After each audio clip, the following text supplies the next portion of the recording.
आप बताइए 67 बच्चों को 720 अंक मिल गए टॉप कर गए एक साथ, क्या ये संभव है? एक ही सेंटर से 6 बच्चे 720 नंबर पा रहे हैं, तो इसलिए ये बहुत बड़ा घोटाला है।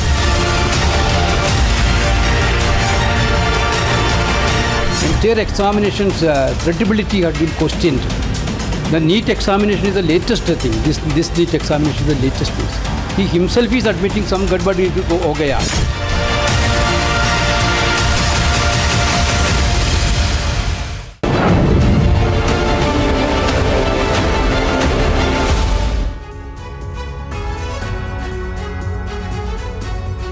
जी हां, लाखों छात्रों की जबरदस्त मेहनत को जाया नहीं होने दिया जा सकता। अगर 0.001% भी गड़बड़ी हुई है तो भी इसकी जांच होनी चाहिए। और सबसे बड़ी बात, एनटीए गलती एक्सेप्ट करे। अगर जांच हुई तो जांच में जो बातें सामने आएंगी उसको भी सही तरीके से सामने रखा जाए। ये नीट के परीक्षार्थी उम्मीद कर रहे हैं, देश उम्मीद कर रहा है। आपके साथ मैं हूं समीर अब्बास, मेरे साथ करुणा शंकर शर्मा भी मौजूद हैं। देश में जिस परीक्षा के बाद छात्र डॉक्टर बनते हैं वो परीक्षा यानी नीट एग्जाम सवालों के घेरे में है। नीट परीक्षा करवाने वाली एजेंसी एनटीए को कटघरे में खड़ा किया जा रहा है। यह जंग सुप्रीम कोर्ट से लेकर सड़कों तक लड़ी जा रही है। छात्रों का भविष्य अधर में, लेकिन इन सब के बीच आज हम नीट पेपर लीक मामले में 7 बड़े खुलासे करने वाले हैं जिन्हें सुनकर आप दंग रह जाएंगे, हैरान रह जाएंगे। बिल्कुल, हम आपको बताएंगे कि नीट पेपर लीक का बिहार कनेक्शन आखिर क्या है, कैसे पटना के गेस्ट हाउस में बैठकर छात्रों को प्रश्न पत्र के उत्तर याद करवाए गए, और साथ ही किस ताकतवर शख्स की सिफारिश पर सॉल्वर गैंग को सरकारी गेस्ट हाउस दिया गया। सॉल्वर गैंग का मास्टरमाइंड कौन है, परत दर परत सारी गड़बड़ी का आज हम पर्दाफाश करने वाले हैं। जी हां, बड़ा सवाल यही है कि आखिर जिस मंत्री जी का जिक्र हो रहा है वो कौन है। आज इस स्पेशल शो में हम नीट पेपर लीक में 7 खुलासे करने जा रहे हैं। वो 7 खुलासे क्या हैं आपको बताते हैं। टीवी9 भारतवर्ष लगातार इस मामले से जुड़े बड़े खुलासे कर रहा है। पहला, सॉल्वर गैंग के लिए मंत्री ने लिखा था लेटर। वो मंत्री जी आखिर कौन है जिनका इन्वॉल्वमेंट सामने आ रहा है। पटना NHAI गेस्ट हाउस में कुछ छात्र ठहराए गए, सॉल्वर गैंग यहां पर ठहरा, ऐसी जानकारी मिल रही है। पेपर लीक में सॉल्वर गैंग की बड़ी भूमिका है, यह भी हम सब जानते हैं। बिल्कुल, और देखिए मास्टरमाइंड संजीव मुखिया की भूमिका क्या है यह भी हम आपको बताएंगे, यह भी आपके सामने रखेंगे। और इसके अलावा किंग पेन सिकंदर यादविंदु की बात की जाए तो उससे क्या कनेक्शन है, जो इस पूरे मामले का मुख्य आरोपी बताया जा रहा है। NHAI गेस्ट हाउस में छात्रों को किसने रुकवाया, यह एक बहुत बड़ा सवाल है। जी हां, 7वां बड़ा खुलासा, पेपर लीक में 40 लाख रुपए की डील हुई। सॉल्वर गैंग रुकता है, बच्चों को ठहराया जाता है, कहां? सरकारी गेस्ट हाउस में। रात भर पेपर के सवाल उन्हें दिए जाते हैं, जवाब रटवाया जाता है। ऐसे होती है क्या परीक्षा? ये एक बड़ा सवाल है करुणा। बिल्कुल समीर, और देखिए एक बड़ी खबर हम बता दें दर्शकों को, नीट पेपर लीक मामले में टीवी9 पर यह बहुत बड़ा खुलासा। सॉल्वर गैंग के लिए मंत्री ने लिखा था लेटर। सॉल्वर गैंग के सरगना सिकंदर की मंत्री तक पहुंच की बात सामने आ रही है। गेस्ट हाउस दिलाने के लिए मंत्री ने लिखा था यह लेटर, जो आपको हम दिखा रहे हैं। NHAI के कच्चे रजिस्टर में मंत्री जी लिखा गया है। जहां पर रूम अलॉट किया गया है वहां पर बकायदा नाम के साथ आप देख पा रहे हैं, अंडर ब्रैकेट मंत्री जी लिखा गया है। तो आखिर ये मंत्री जी कौन है, कौन से ये शख्स हैं, ये एक बड़ा सवाल है। क्या वाकई में ये कोई मंत्री या फिर कौन है जहां पर मंत्री जी लिखा हुआ है, ये बड़ा खुलासा आपके सामने करने वाले। जी हां, नंबर 440 का यह लेटर एक अबूझ पहेली बन गया है और इसकी जांच सही तरीके से जांच एजेंसियों को करनी होगी। नीट मामले में सबसे बड़ा खुलासा यही है कि देश में डॉक्टर्स के भविष्य के साथ खिलवाड़ करने वालों में एक मंत्री जी की भी एंट्री हो गई है। कैसे, जरा देखिए, क्योंकि यह बहुत अहम खुलासा है। ये हम आपको रिसेप्शन डायरी का, NHAI का जो गेस्ट हाउस है जहां पर सॉल्वर गैंग रुका, उस गेस्ट हाउस की रिसेप्शन डायरी का पन्ना दिखा रहे हैं और इसमें अनुराग यादव का जिक्र है। वो अनुराग यादव जो कि अब पेपर लीक मामले में पुलिस की गिरफ्त में और उसी के नाम के ठीक आगे ब्रैकेट में लिखा हुआ है मंत्री जी, यानी मंत्री जी की सिफारिश पर उसे कमरा मिला गेस्ट हाउस में। 5 अहम सवाल। पेपर लीक माफिया का यह मददगार मंत्री आखिर कौन है? दूसरा, किसकी सिफारिश पर मंत्री ने चिट्ठी लिखी और किसकी सिफारिश पर सॉल्वर गैंग इस गेस्ट हाउस में रुका? बिल्कुल, देखिए अगला बड़ा सवाल, पेपर लीक के आरोपियों के लिए मंत्री की चिट्ठी आखिरकार क्यों सामने आई है? क्या कनेक्शन है? क्या सरगना सिकंदर की सियासी गलियारों तक पहुंच है? क्या तभी मंत्री जी ये जो भी हैं इनका नाम निकलकर सामने आ रहा है? 5 बड़े सवाल इस वक्त हम आपको दिखा रहे हैं, आपके सामने रख रहे हैं। और देखिए अगला बड़ा सवाल और आखिरी बड़ा सवाल, क्या बिहार में पेपर लीक माफिया को सरकारी संरक्षण है? क्या सरकार तक पहुंच है पेपर लीक माफिया की? यह एक बड़ा सवाल बना हुआ है इसके बाद। बिल्कुल, ये तमाम महत्वपूर्ण सवाल जिनके जवाब तलाशने की कोशिश आज हम भी करेंगे, क्योंकि ये एक बड़ा राजनीतिक मुद्दा भी बनता हुआ नजर आ रहा है। ऑपोजिशन इस मुद्दे पर सरकार को घेरता दिख रहा है। हमारे साथ कुछ खास मेहमान मौजूद हैं। जीएम शाहीन, नेता जेडीयू के, हमारे साथ जुड़ रहे हैं। प्रोफेसर सुबोध कुमार मेहता हमारे साथ जुड़ रहे हैं, प्रवक्ता हैं आरजेडी के। और रूपेश कुमार हमारे सहयोगी, जो लगातार इस मामले से जुड़े कई बड़े खुलासे बिहार से कर रहे हैं, वो हमारे साथ जुड़े हुए हैं। रूपेश, पहला सवाल एक बार फिर हर किसी के जहन में, वो मंत्री जी आखिर कौन जिसकी सिफारिश पर पूरा का पूरा सॉल्वर गैंग एनएचएआई के गेस्ट हाउस में रुका दिया गया? जी हाँ, देखिए TV9 भारतवर्ष ने ये खुलासा किया कि किसी मंत्री की पैरवी पर ही वहाँ पर सॉल्वर गैंग के जो शिक्षा माफिया हैं उनको वहाँ पर गेस्ट हाउस में कमरा दिया गया, कमरा संख्या N10, और लेटर नंबर 440 लिखा गया। अब उस 440 लेटर में सारे राज छुपे हुए हैं और उस राज को छुपाने की कोशिश में भी ना सिर्फ एनएचएआई का गेस्ट हाउस बल्कि ऊपर से आदेश आया है। आप देखिए, जब मैं वहाँ गया था किस तरीके से एक्सपोज होने के बाद मेरे हाथ से वो रजिस्टर छीना गया, लेकिन अब एनएचएआई के गेस्ट हाउस में पहुँचना भी प्रतिबंधित कर दिया गया है। आखिर किसके आदेश से ये प्रतिबंध लगाया गया है? 440 लेटर को छुपाने की कोशिश की जा रही है। 440 लेटर अगर सामने आ जाए तो ये पता चलेगा कि किस मंत्री ने वो पत्र लिखा और किन परिस्थितियों में लिखा। ये मंत्री का नाम चाहे जो हो, लेकिन ये मंत्री जी वो हैं जिन्होंने शिक्षा माफियाओं को संरक्षण दिया है। क्योंकि बिहार में अब तक आप देखिए तो चपरासी से लेकर के, सिपाही से लेकर के और सर्वोच्च परीक्षा जो बीपीएससी की परीक्षा होती है, बीपीएससी की परीक्षा हुई और परीक्षा को रद्द कर देना पड़ा क्योंकि पेपर लीक हुआ था। इतने बड़े पैमाने पर ये जो नेक्सस है, ये बगैर सत्ता के संरक्षण के, ये बगैर किसी बड़े रसूखदार लोगों के संरक्षण के ये संभव नहीं है। क्योंकि साल दर साल परीक्षाएं हो रही हैं, पेपर लीक हो रहा है, तमाम चीज़ें हो रही हैं। ऐसे में संरक्षण बड़ों का हासिल है, बड़ों का हासिल है। ये खुलासा अब जाकर पहली बार हुआ है कि मंत्री जी तक का संरक्षण प्राप्त है। क्या मंत्री जी ने सिर्फ कमरा दिलाने में ही मदद किया है या फिर उस मंत्री जी की भूमिका कुछ और है? अगर सरकार और पुलिस की मंशा साफ है तो ना सिर्फ एनटीए से जैसे सवाल किए जा रहे हैं, वैसे एनएचएआई तक पुलिस पहुंचे, सरकार के तंत्र पहुंचे और वो लेटर नंबर 440 को जब्त करे। सब दूध का दूध पानी हो जाएगा जब लेटर नंबर 440 पुलिस अगर जब्त करे। मैं ईओयू के ठीक सामने खड़ा हूं। ईओयू के वो बड़े अधिकारी जिन्होंने इस पूरे मामले का पर्दाफाश किया है, 13 लोगों को गिरफ्तार किया है, महाराष्ट्र तक पहुंचे हैं, दिल्ली एनटीए के पास इनके 2 अधिकारी पहुंचे हैं। ऐसे में इनकी जिम्मेदारी है कि ये पहुंचे एनएचएआई के गेस्ट हाउस तक, वो ना सिर्फ रजिस्टर जब्त करें बल्कि वो लेटर भी जब्त करें कि वो लेटर में सारे राज दफन हैं। बिल्कुल, ये राज जो है वो अब गहराते हुए नजर आ रहे हैं कि आखिर वो कौन से मंत्री जी हैं। बिल्कुल, कौन से मंत्री जी? ये एक बड़ा सवाल है कि क्या जो सॉल्वर गैंग है, जो शिक्षा माफिया है, उसका कनेक्शन सरकारी तंत्र तक है क्या? इसका जवाब ले लेते हैं। जीएम शाहीन जी हमारे साथ जुड़े जेडीयू से। जीएम शाहीन जी, जो कुछ एनएचएआई के रजिस्टर से निकल कर आ रहा है और जैसे इसमें अंडर ब्रैकेट मंत्री जी लिखा हुआ है, क्या आप इस पर बोलेंगे? कहा जा रहा है और सवाल ये उठ रहा है कि क्या शिक्षा माफियाओं के, सॉल्वर गैंग के कनेक्शन सरकारी तंत्र तक है? वहां तक पहुंच है क्या इनकी? देखिए समीर जी, हमने माफिया सिस्टम खत्म कर दिया है बिहार के अंदर। अभी अगर कहीं पर कुछ जैसे निकल के आता है सामने, इसका हम आश्वासन दिलाते हैं कि पूरी इंक्वायरी होगी और जो भी लोग इसमें जहां भी इन्वॉल्व होंगे उनको गवर्नमेंट, सरकार नहीं बख्शेगी। ये जो है काफ़ी दफ़ा किया गया है इससे पहले भी, और सरकार ने हमेशा इन लोगों को कानून के कटघरे में खड़ा कर दिया है और आगे भी हम किसी को, ऐसे आदमी को, किसी को भी इजाज़त नहीं होगी। अगर कोई मंत्री किसी को जगह दिलाने में इन्वॉल्व है, क्या ये वहीं तक महदूद है या उससे आगे है, ये हमें नहीं पता जी। और दूसरी बात कि इसके ऊपर एक इंक्वायरी होगी। मैं यकीन दिलाता हूं समीर जी, किसी भी शख्स को कानून के राज में कानून को अपने हाथ में लेने की कोई इजाजत नहीं है।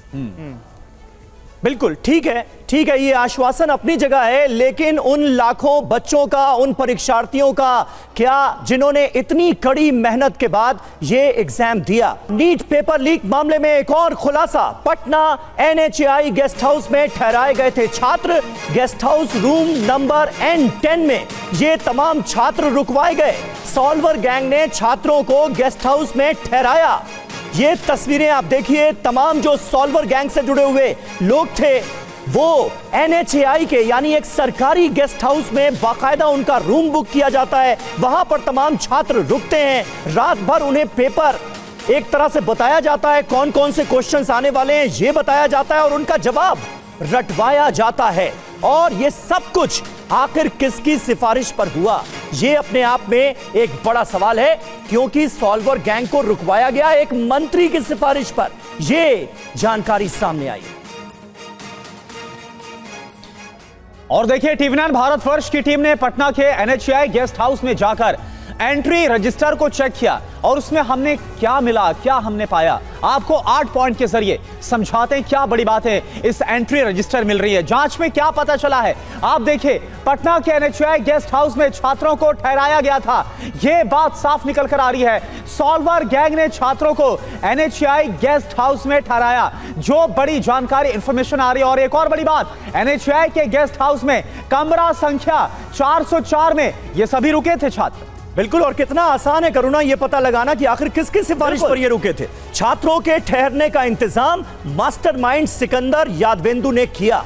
ये मास्टरमाइंड जो है सिकंदर, इसका लिंक आखिर कहां तक है, कितनी ऊंची इसकी पहुंच है, ये पता लगाया जाना बाकी है। NHAI गेस्ट हाउस के रजिस्टर में छात्रों की एंट्री दर्ज है और वो रजिस्टर भी हम आपको दिखा रहे हैं। अनुराग यादव नाम का छात्र NHAI गेस्ट हाउस में रुका था और जो रिसेप्शन पर रजिस्टर होता है उसमें अनुराग यादव के नाम के ठीक आगे लिखा है मंत्री जी। 7 मई 12:40 पर यह एंट्री कराई गई। और देखिए, नीट पेपर लीक केस में अनुराग की गिरफ्तारी अभी तक हो चुकी है, जो आपको बता दें। और इसी के बाद से लगातार उससे पूछताछ भी की जा रही है, कुछ बड़ी चीजें बरामद की गई हैं। मसलन जो क्वेश्चन पेपर है उनकी जली हुई प्रतियों की बात की जाए या फिर कुछ जो चेक है उनका भी खुलासा किया जा रहा है। समीर, बिल्कुल, और कितनी अहम जानकारियां हैं, कितना बड़ा खुलासा है जो TV9 भारतवर्ष ने किया है। आगे का काम जांच एजेंसियों को करना है। आपको उस गेस्ट हाउस से हमारे संवाददाता रुपेश कुमार की एक एक्सक्लूसिव रिपोर्ट दिखाते हैं, जहां सॉल्वर गैंग ने छात्रों को ठहराया था। NHAI के जो गेस्ट हाउस है उसमें मैं मौजूद हूँ इस वक्त, और यहाँ देखिए ये 4 मई यानी कि 4 और 5 मई के दरमियानी रात यहाँ कौन कौन रुका था इस गेस्ट हाउस में, ये है अनुराग यादव। ये अनुराग यादव का ये मोबाइल नंबर है, इंट्री इसका किया गया है और ये सब कुछ यहाँ पर अनुराग यादव का साइन किया हुआ है। 440 टोकन नंबर 440। रुकिए 1 मिनट, क्या बात है बताइए। और कौन है यहाँ पर? बिना इंचार्ज के पूछ हम नहीं बता सकते कुछ भी। आप हमको दिखा नहीं सकते हैं कौन यहाँ पे रुके थे? 4 और 5 मई को कितने लोग रुके थे यहाँ? मैं नहीं था सर यहाँ। आप कौन है यहाँ पर? अनुराग यादव की बुकिंग किसने की थी? आप क्या हैं, गार्ड हैं यहाँ? नहीं, हाँ, हम बेहतर हैं। हैं? बेहतर है। अच्छा, ये जो 440 टोकन नंबर अनुराग यादव जो लिखा हुआ है, इसके पास गए थे आप वेटर? हम लोग तो उतना आइडिया नहीं है सर, हम लोग तो चिंते नहीं नाम से किसी को, बस हम लोग सर्विस करते हैं, हम लोग बेहतर हैं। सिर्फ सर्विस करते हैं। तो आप हैं यहाँ के इंचार्ज? हाँ, क्या नाम है आपका? बात करवा दूँ। हेलो सर, ये मीडिया वाले आए हुए हैं, ऐसे घुस के बिना देख रहे हैं मीडिया से। तो मीडिया वाले आए हुए हैं, ऐसे आके रजिस्टर देख रहे हैं। ये मैं उधर खाना खा रहा था, आके घुस के यहाँ बैठाया था, घुस के खा रहे हैं, इसी कर रहे हैं। जो रजिस्टर था वो देख रहे हैं। पता आके ऐसे घुस के रंजन यहीं बैठा हुआ था तो नीचे ऐसे देख रहे हैं लोग। अभी मैं अंदर से आया।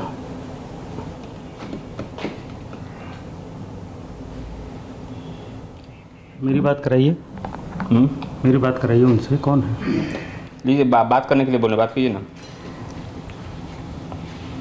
हेलो, कौन बोल रहे हैं सर? अच्छा, तो हमको कुछ जानकारी चाहिए कि 4 मई को कौन कौन लोग यहाँ रुके हुए थे। कुछ नाम है मेरे पास, उस नाम में से कौन कौन लोग यहाँ रुके हुए थे। नहीं, तो हम तो इनसे पूछे कि ज़रा दिखाइए। तो अब तो ये ले लिए हमारे हाथ से रजिस्टर, तो ज़रा हमको देखना था उसमें कौन कौन लोग रुके हुए हैं।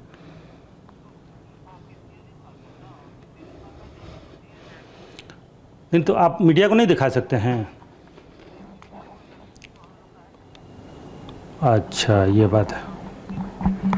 नहीं, ये तो सामान्य है, गेस्ट हाउस है, सरकारी गेस्ट हाउस है। यहाँ कौन कौन ठहरा था वो तो मतलब हम जान ही सकते हैं ना आपसे। किनसे बात करनी होगी सर? किनसे बात करनी होगी? ऊपर? अच्छा, ठीक है, ठीक है। और हमारे साथ देखिए तमाम खास मेहमान भी मौजूद हैं। रूपेश कुमार की ये रिपोर्ट आपने देखी उसी गेस्ट हाउस के अंदर से। प्रोफेसर सुबोध कुमार हमारे साथ मौजूद हैं, आरजेडी के प्रवक्ता हैं। और सुबोध जी, आप तो दिल्ली यूनिवर्सिटी में प्रोफेसर भी हैं। यहां पर छात्रों के भविष्य के साथ एक तरह का खिलवाड़ साफ तौर पर नजर आ रहा है। सुप्रीम कोर्ट यह कह रहा है कि 0.001% भी अगर गड़बड़ी है तो भी उसकी जांच होनी चाहिए, एनटीए को गलती माननी चाहिए। लेकिन यहां तो गड़बड़ियों का अंबार नजर आ रहा है।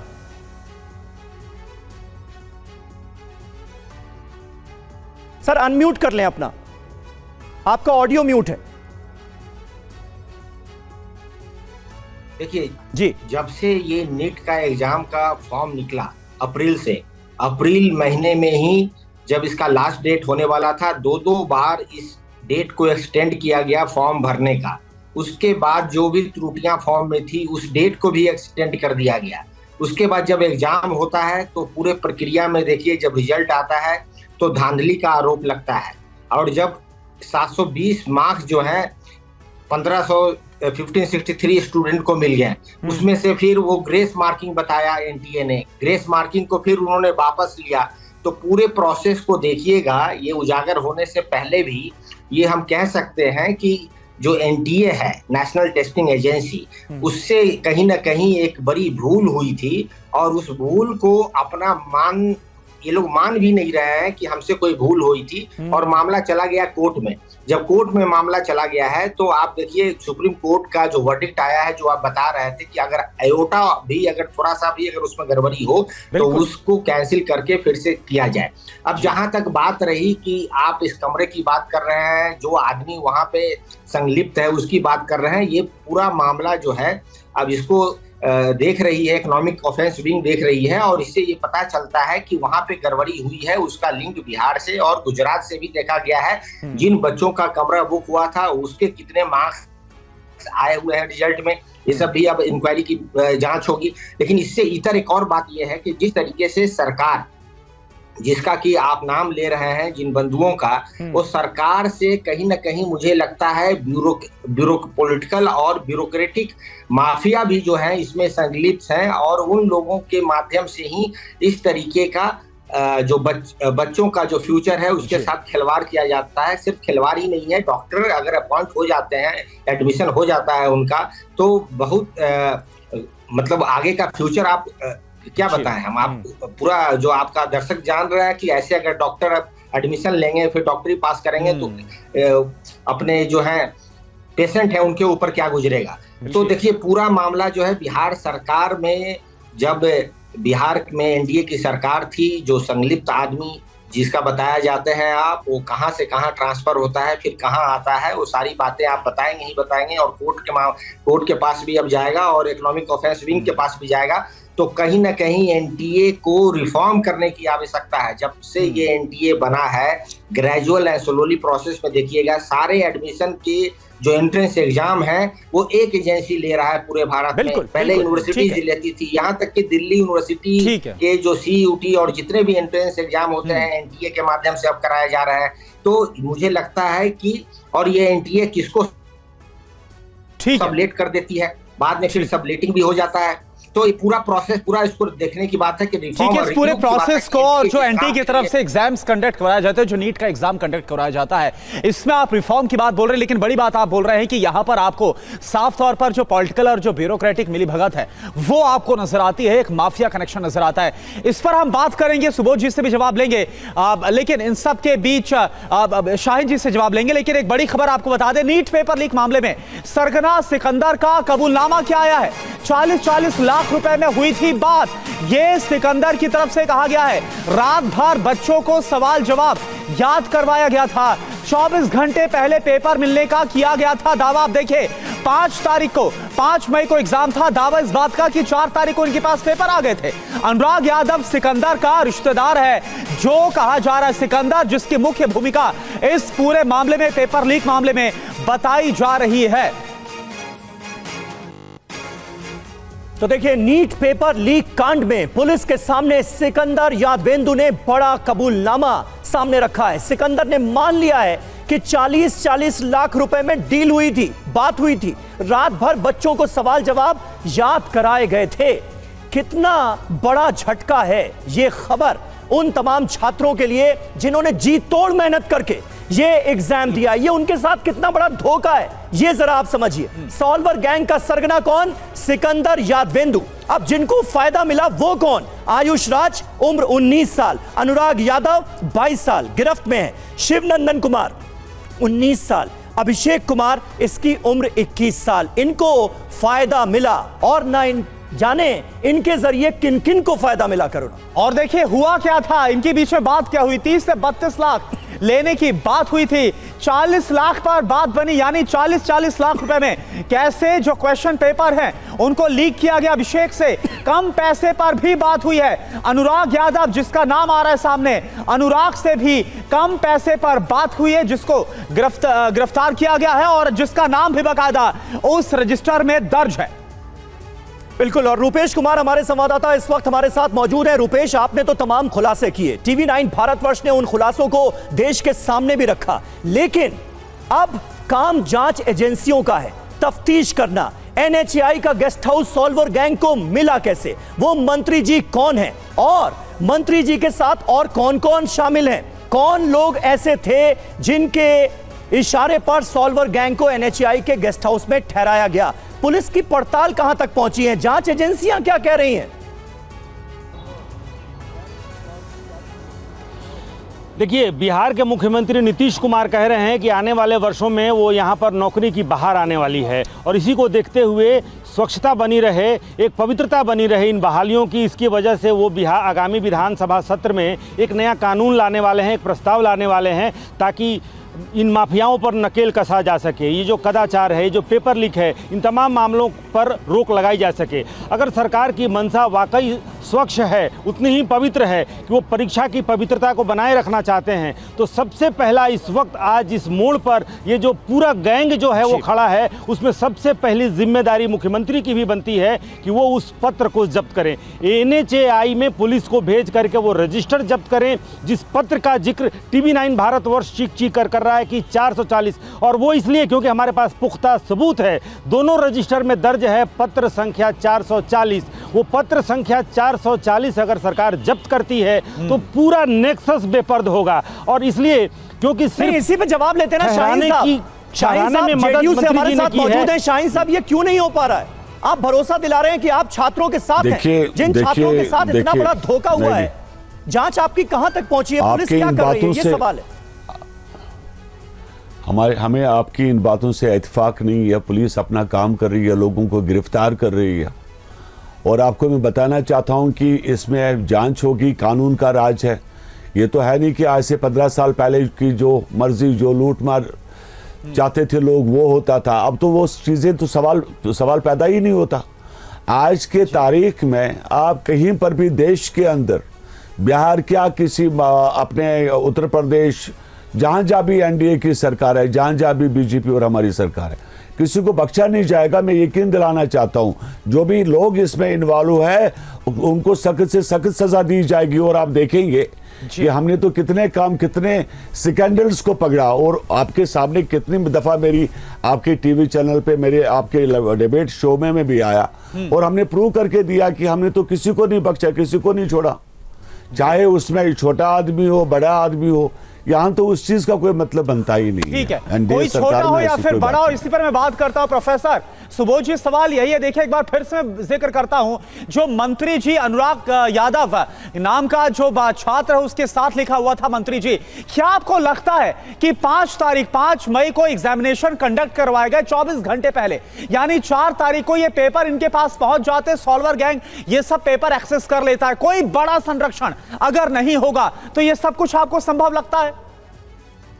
देखिए, सबसे पहले मैं शाहीन जी का जवाब देना चाहता हूँ। ये लगातार 15 साल पीछे ले गए। आपको पता है, जब से नीतीश कुमार मुख्यमंत्री बने हैं, लगभग जब भी एंट्रेंस एग्जाम होता है, किसी भी डिपार्टमेंट का एंट्रेंस एग्जाम हो, पेपर लीक हो जाता है। तो हम ये कह सकते हैं कि नीतीश कुमार का पूरा शासन काल रहा है, पेपर लीक माफियाओं का जो है वहां पे एकदम उनका मिली भगत रहता है, उनके डिपार्टमेंट का, उनके ब्यूरोक्रेसी का मिली भगत रहता है। लगातार ये पेपर लीक हो रहा है। जब तक हम 17 महीने सरकार में थे, एक भी पेपर लीक नहीं हुआ। हम लोगों ने एग्जाम कराई, रिकॉर्ड टाइम में हमने रिजल्ट दिया, रिकॉर्ड टाइम में हमने जो है जॉब वितरण किया और लगभग 5.5 लाख नौकरियां दी। जैसे ही हम वहां से निकलते हैं, ये बीपीएससी का पेपर लीक हो जाता है। उसके बाद देखिए नीट का पेपर लीक हो गया है। जहां तक बात 15 साल की ये बात करते हैं, आपको एसटीआरबी का डाटा देख लीजिए, बिहार पुलिस गलत बयानी नहीं करिए, देख लीजिए। देखिए, लोगों को मिसगाइड नहीं करिए। देश के नेशनल टेलीविजन चैनल पे आके ये जो कुछ आप बता रहे हैं कि ये पब्लिक सब जानती है, उनको ये भी पता है कि किस तरीके से पेट्रोल पंप लूटे जाते थे। आपका मैं कहीं गलत बता रहे हैं, जब आप बोल रहे थे। अब बात करिए क्राइम पे, आपने बात किया है पिछले 15 साल का। आपको पता है 2005 में बिहार में कॉग्निजेंस ऑफेंस 95,000 थे, जो कि आज बढ़ के 2023 और 24 में ये लगभग 4 लाख कॉग्निजेंस ऑफेंस हो गए हैं। पिछले 20 सालों में 55,000 हत्याएं अगर हुई है तो बिहार के सुशासन कहने वाली सरकार में हुई है। शाहीन साहब, आपको पता होना चाहिए, ये लीक जो है, पेपर लीक के माफियाओं का सरगना ब्यूरोक्रेटिक स्ट्रक्चर में जो पाया गया है, वो नीतीश कुमार के समय में सबसे ज्यादा हर साल एक जवाब दे दीजिए शाहीन जी, जवाब दे दीजिए। नौकरी नीतीश कुमार सरकार को लेकर अभी जमीन नौकरी देने की बात मैं बताना चाहता हूँ समीर जी, इनसे पूछिए आपने जो पेट्रोल जमीन के बदले जो नौकरियां दे रहे हैं, उनके केसेस किनके ऊपर चल रहे हैं? हमारे ऊपर है, इनके ऊपर। जमीन के बदले कितनी नौकरियां दी इन लोगों ने रेलवे में? क्या क्या घोटाले इनके टाइम के सामने आ गए? कितने लोग जेलों में हैं? क्या शर्म नहीं आती? कितने लोगों के ऊपर केसेस ईडी के? और सुबोध जी, शाहीन जी, आप लोग अतीत में चले गए थोड़ा। हम यहाँ छात्रों के भविष्य की बात कर रहे हैं, जिनका भविष्य अधर में लटका हुआ नजर आ रहा है। अब इस परीक्षा का आने वाला भविष्य क्या होगा? ये परीक्षा क्या रद्द होगी, जैसे एक बार अतीत में हुआ भी है? क्या उसकी नौबत आने वाली है, या कहीं ना कहीं और कोई बीच का रास्ता निकाला जा सकता है? क्योंकि गड़बड़ियों का तो अंबार सीधे तौर पर नजर आ रहा है, और उनमें से कई गड़बड़ियां कैसे अंजाम दी गई हैं, ये हमने आपके सामने रखा भी है। बहुत बहुत शुक्रिया आप सभी का।